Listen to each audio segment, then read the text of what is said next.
and you're very welcome to the latest instalment of the Cuppa Culture.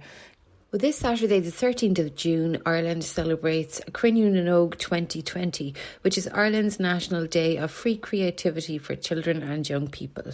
This year, everything's going to be a bit different and everything's going online. If you visit cruinniú.creativeireland.gov.ie, you'll find the entire lineup for national events and you can search by county. This week we were joined for a Cup of Culture by Róisín, who's the Heritage Officer for County Tipperary, but also the coordinator for Cruinniú nOg in the county. This is the third year of the Cruinniú, so it's relatively new as a festival, and it's kind of gone from strength to strength in the first. Oh yeah, absolutely. People have really taken it to their heart. Now, I suppose really the Creative Ireland obviously is a national programme, and they're in partnership with RTE on this. So I suppose that does give it maybe a push from a national level, that maybe it is one of those events that is very prominent because advertised nationally. But at the same time, I think certainly people in Tipperary, and from what I'm hearing from my colleagues in other counties, that people have really come on board with it. And I suppose, look at a day that is kind of geared towards children and young people, and it's all about free engagement and about accessing creativity and trying new things. So I suppose, it's something that works really well for families or for, youth clubs or groups or, just even groups of friends. So I suppose it's just great to see people really taking it to heart, It's fantastic, and it has been so successful. This year now, given the situation, obviously the entire festival is going to be run in an online capacity. Yeah. So there's still, I'm looking at the website here as we speak, and there's still a ton of events. It's fantastic that people have been able to adapt. It's just so wonderful. And I suppose I'm personally so appreciative to the people that I'm working with on this, because, once the sort of measures started to be put in place and once the lockdown started to happen, obviously conversations needed to take place nationally about whether or not it was feasible to do something with the level of uncertainty that we were living with. Nobody knew whether we were going to be able to move about, whether we were going to be able to meet, whether we were going to have, venues and public places open. So I suppose there was a whole conversation around that, which, kind of delays things. A lot of the people that I would work with, like the art centres and the libraries and the museum, they would have already had ideas, we'll say, coming up to the end of last year about, and they would have plans in place, they would have booked people and everything like that. So it was a big ask to kind of turn around and say, look, it's going to go ahead. We really want it to go ahead and we want to keep the day. But at the same time, we're going to have to do it a whole different way. And I mean, you can see yourself, Emer, the programme is just phenomenal. There's so much variety. There's so many different things that people can try. And I think it's, fair play to everyone that's been involved in organising. They've really, really, I think outdone themselves in terms of really getting behind this virtual online experience, but still engaging with people in a meaningful way. A lot of it is requiring people to participate, which I think was always an element of Cruinniú that was really attractive. And we're, they're still trying to hold on to that. You can see in the museum that the drama workshops, not only are your family signing up to be the participants, but they're actually going to be involved in the production itself, which is a really nice thing to do together as a family from the comfort of your own home. And the same with the workshops that are on offer from the Nina Children's Film Festival. Again, there's a big level of engagement and activity, and indeed what's happening in the South Tipperary Arts Centre. I mean, there's a whole programme leading up to that where they're engaging with children and young people, inviting them to send in their stories of what's happening in, I suppose, lockdown and what life is like at the moment.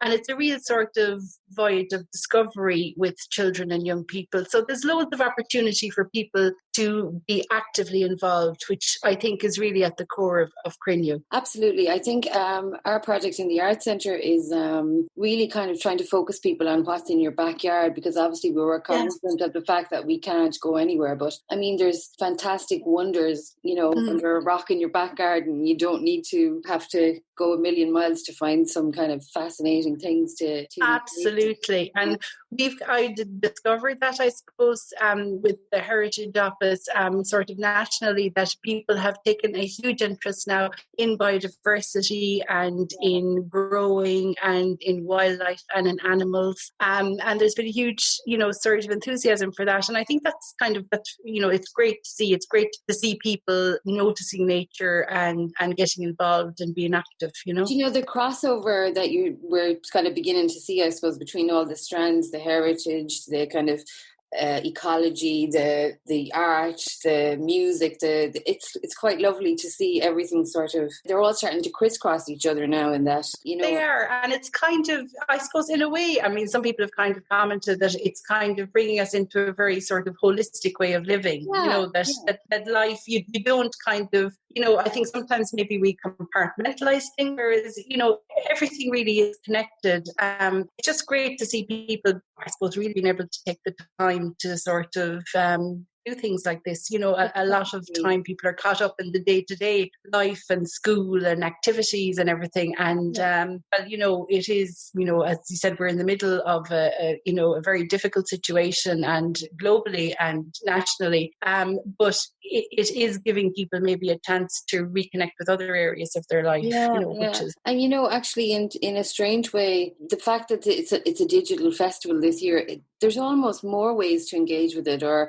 there's more, you've got more things to engage with, because this is a very big county, and chances are we might go to the event that's on in our own town, or possibly maybe Care or Absolutely, or wherever it's absolutely. Like the chances of us getting up to Nina to see the film festival from down here on a busy Saturday are probably, absolutely scarce. So I think it's brilliant that we'll be able to kind of partake in Nina's festival from down here. It's great. Well, that's it. I suppose we're finding, Emer, that, there are sort of opportunities and new ways of working. As you said, the county is very big. And when we're trying to program something like this, or maybe things like Culture Night or Heritage Week, it's always the challenge of, where do you put things on so that you give people an opportunity to come to them? But when it's digital and virtual, you can access it from anywhere. And, it's something maybe that we need to think about in terms of, providing access and broad access for people, that maybe, we need to be looking at elements of this going forward to keep, to give people the opportunity and the choice. Would be a lovely way to kind of collaborate as a group of art centres around the county, all do something together, or, the possibilities are kind of endless. Absolutely. And another thought I had was that, Cruinniú, the generation that Cruinniú is for, are obviously the most tech-savvy bunch to come along yet. So if anybody is well geared up to cope with the new delivery of the festival, then it's these little people, Oh, definitely. And, they teach all of us an awful lot. And, it's fun. I noticed myself that if I have issues, it's the younger people I'm going to now. Traditionally, you'd be going to somebody who's a lot of experience with organised. Now you're kind of looking for the younger people because they get it. And I suppose this way of communication and engaging is very natural for them, so they definitely will get a lot out of it, Absolutely. But it's good for us, I think, to join in with that as well. It's nice to see the intergenerational element. It's nice to see people connecting, I suppose, with their grandparents when they can't physically do it, and bringing them along as well. And it's kind of, I suppose, opening things up again for shared experiences between the generations, which is something really that, we need to look at again and see. If we're honest, probably all of us need a little push in that direction to kind of, your natural instinct is probably to be a little bit afraid of it, but we were all sort of forced into using these new things that we'd never used before, and all of a sudden they've kind of become like second nature to us all, which is brilliant. Well, that's it. I mean, there's a benefit to everything. Now, obviously, look, nothing is going to replace that connection or that magic that happens when people come together.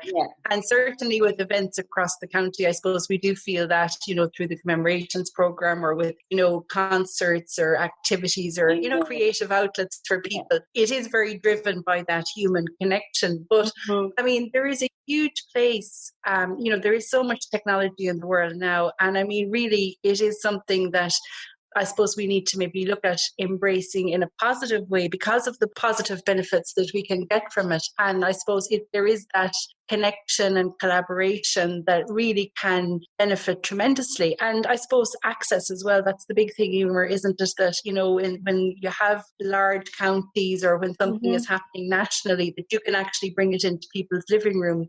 That is a tremendous asset, and really we need to kind of embrace it in a positive way as well. Absolutely, I think you're right. Róisín, we could go through the entire programme that I'm just for Tipperary, and I mean, that's just one county. So we could be here all day naming out the different events, but the best thing to do is point people in the direction of the Cruinniú nOg website. Oh, I would strongly encourage, and I'd encourage people to start looking at the programme early and, pick out what you want to do. There's an awful lot on. There's certain things that are that have specific times during the day, but that doesn't mean that anyone's going to miss out. An awful lot of people, like the library and the Arts Centre, are going to have videos of the activities on their websites in the aftermath of the event itself. Yeah. So there will be an opportunity, if you feel that you're missing out or if something is clashing, there will be an opportunity to do it later on. But certainly I'd say just, have a look in advance. There's just so much activity and there's so much, I suppose, creative opportunities